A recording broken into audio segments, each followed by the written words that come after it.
Oi, turma! Bem-vindos à segunda semana de Metodologias Ativas em EJA. Estamos na segunda semana da unidade 5 e essa semana vamos ver como acontece o desenvolvimento do aprendiz e qual a relevância dessas metodologias ativas para a EJA. Na semana 2, você já tem definido no caderno de formação do professor quais as páginas que já estão separadas com o conteúdo para essa semana, a videoaula, os slides para você estudar e revisar a matéria. Temos um vídeo no material complementar que vale a pena você assistir. É um vídeo curto, mas bem interessante. Como atividade avaliativa essa semana, temos um questionário, portanto, façam suas leituras, pensem, reflitam, tirem suas dúvidas para responder com segurança, tá bom? Depois de revisar a matéria, se sentindo seguros, vocês acessem o questionário, então, e respondam. Para agora, eu vou compartilhar com vocês a minha tela, para que vocês acompanhem comigo os slides com o conteúdo desta semana. Metodologias ativas na educação de jovens e adultos, semana 2. O desenvolvimento do aprendiz. Morando 2018, aprendemos desde o momento em que nascemos, a partir das interações que temos com os outros e com o mundo. Então, já vimos isso na semana passada, né? Já falamos muito sobre isso em outras unidades, sobre a interação, a importância que o social tem, que o entorno tem no nosso desenvolvimento, na nossa aprendizagem, né? De que forma acontece, então, essa aprendizagem? Ela acontece com base em teorias que posteriormente testaremos quando você estuda, quando você ouve e posteriormente você testa essa teoria, né, para você criar suas experiências, para que você aprenda e você mesmo crie ali suas memórias, né, de aprendizagem. Aprendemos também com a experiência dos outros, quando outra pessoa compartilha conosco as experiências que ela vivenciou, as impressões que ela teve, as emoções que ela teve naquela experiência. A gente está sempre, né, compartilhando, trocando, ouvindo o que aconteceu com outra pessoa, como é que funcionou com ela. A gente também aprende dessa maneira. E aprendemos com situações concretas e reais em que nos envolvemos, ou seja, quando a experiência acontece conosco, né? Quais são as nossas impressões, o nosso sentimento, nossas emoções ao vivenciar essa experiência, o que aprendemos com aquilo, né? Se ficou armazenado ali na nossa memória, nós aprendemos e ficou enraizado aquela situação, né? A qualidade da nossa aprendizagem está diretamente associada aos mecanismos cerebrais e cognitivos responsáveis por esse processo. Isso nós vimos na unidade 3, né? Sobre as funções psicológicas superiores, né? Quando nós estamos com atenção, foco, percepção, memória, linguagem, tudo funcionando como se deve, a aprendizagem é propícia, né? Fica favorável a que aconteça essa aprendizagem de uma maneira tranquila, de uma maneira natural. Aprendemos com a nossa vida em sociedade, como acabei de falar, né? Na nossa troca, no nosso compartilhamento com as outras pessoas, vivenciando e trocando. E também aprendemos com as nossas emoções e sentimentos, porque cada experiência que nós vivemos, um sentimento que a gente tem com relação àquilo, né? Então, isso faz com que essa aprendizagem fique armazenada de uma maneira muito mais forte. Então, também aprendemos quando essas situações envolvem emoções, envolvem sentimentos. Todas as situações da nossa vida que envolvem essas emoções, acontece que ficam armazenados e a gente não esquece, não é? Como vimos também na semana 1. Isso fica gravado na nossa memória. Se aprendemos em sociedade, aprendemos com os outros, com o nosso entorno, se tudo em nossa volta contribui para a nossa aprendizagem, então tudo é um estímulo, né? Tudo que está ao nosso entorno, de alguma maneira, será importante para as aprendizagens que construímos. Que estímulos podemos ter, então? Emocional, cognitivo, visual, auditivo e tátil. Isso, transferindo para a sala de aula, também acontece da mesma forma. Que emoção essa aula traz para o aluno, né? O que ela acessa ali no cérebro dele?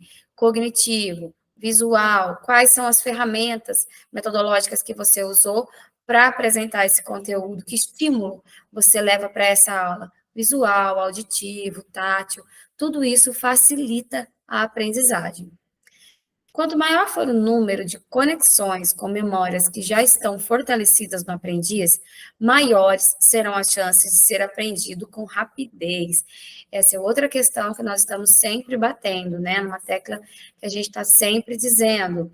Fazer essas conexões com memórias já consolidadas no aprendiz facilita muito que ele memorize, que ele guarde esse conteúdo. Por quê? São memórias que já estão ali fortes na cabecinha, né? São isso levando para a EJA, então, muito mais, porque tem experiência, tem vivência, teve emoção. Se você consegue fazer essa conexão entre o conteúdo que você vai apresentar com essas questões que ele já traz, com essas memórias que ele já tem ali consolidadas, já armazenadas ali no cérebro, essa aprendizagem acontece com mais facilidade, com mais rapidez. Então, sempre fazendo associações. Já que falamos das emoções, então qual é o papel das emoções na nossa aprendizagem? As emoções, por sua vez, têm grande importância nos mecanismos de formação e registro das nossas memórias, geradas durante o processo de aprendizagem. As experiências que mais nos emocionam estão entre as nossas lembranças mais vividas. Então, é isso, é o que nós também já falamos, o que nos desperta emoção, o que nos traz esse sentimento, fica gravado, fica armazenado no cérebro de uma maneira muito mais forte. Então, as experiências que o aluno vive em sala de aula, trocando, compartilhando ali com os colegas, vivenciando, até se redescobrindo, né, papéis, funções, até aptidões que de repente o aluno nem sabia que tinha, né? E isso despertando emoções no aluno. Essa aprendizagem vai ficar muito mais enraizada, fica guardada na memória de uma maneira muito mais forte. Aqui a gente tem um cérebro, né? Um desenho ali representando o sistema de memória. E temos as duas formas como o cérebro guarda, né? Ele registra acontecimentos comuns do nosso dia a dia, da nossa vivência, coisas que consequentemente, com o passar do tempo, a gente vai esquecendo, porque não são acessadas mais, né? E temos também o armazenamento dos fatos que são permeados de emoção. Então, esses têm um local ali que fica guardadinho com mais carinho, né? A gente sempre lembra de algum fato que te tocou, que mexeu com você, né? Seja por questões boas ou ruins, isso fica guardado na nossa memória. Então, levar isso para o ensino, para a sala de aula, faz com que os alunos registrem de maneira mais fácil, de maneira mais prazerosa, e que essa aprendizagem aconteça de maneira efetiva, ou seja, vai ficar guardado, né? Vai ficar guardado na memória, não é uma aprendizagem para esquecer, passou e acabou. A aprendizagem ativa para a EJA. Então, qual é a importância dessa aprendizagem ativa para a EJA, dessa vivência, de fazer as experiências, né, de participar disso, de estar envolvido nesse processo?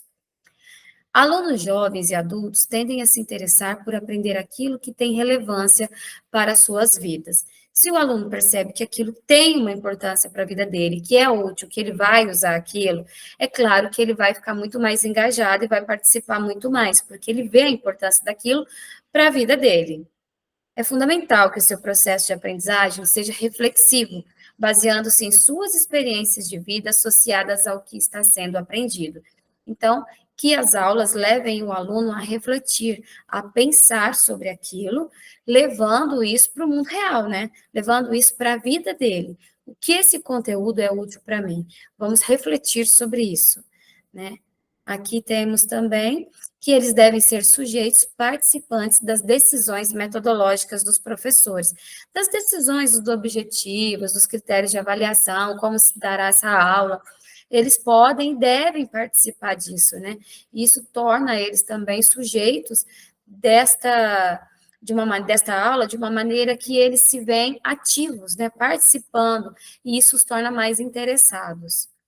Estudantes jovens e adultos têm senso crítico aguçado, então se preparem para ouvir, para estar aberto, né, a ouvir o que esses jovens têm a dizer, o que esses adultos têm a trazer para vocês, porque eles têm um senso crítico aguçado, e tendo essa abertura para falar, para fazer as colocações deles, isso vai acontecer de uma maneira bem tranquila e você tem que estar aberto para isso. Estão envolvidos em atividades de diferentes níveis de complexidade em suas vidas fora da escola. Ou seja, esse tipo de atividade, né, essas aprendizagens ativas que colocam o aluno no centro da sua aprendizagem, que levam a refletir, que levam a pensar sobre o que está sendo ensinado e sobre a vida real, são atividades complexas, mas que eles dão conta perfeitamente, porque fora de sala de aula é isso que acontece, no mundo real é isso que acontece. É estar sempre lidando com situações difíceis, complexas, que o aluno tem que estar ali buscando soluções. Então, levar isso para a sala de aula é apenas estar preparando o aluno para o mundo, né? Para a vida mesmo. Quanto mais os conhecimentos são contextualizados à realidade desses estudantes, mais eles tendem a aprender. Isso também é bastante falado sobre contextualizar o conteúdo da aula com a realidade desses estudantes. E é muito importante que as suas vivências na escola reflitam situações que eles vão viver fora dali, né? Que essa aprendizagem aconteça para além dos muros da escola, que não seja aquela aprendizagem só para aprender aquele conteúdo e fazer essa prova, né? Tem que ser uma atividade que leve a pensar, a refletir, a buscar soluções, a se imaginar naquele contexto e levar isso para o mundo real. Bom, pessoal, para a semana 2 é isso. Espero vocês semana que vem. Até lá.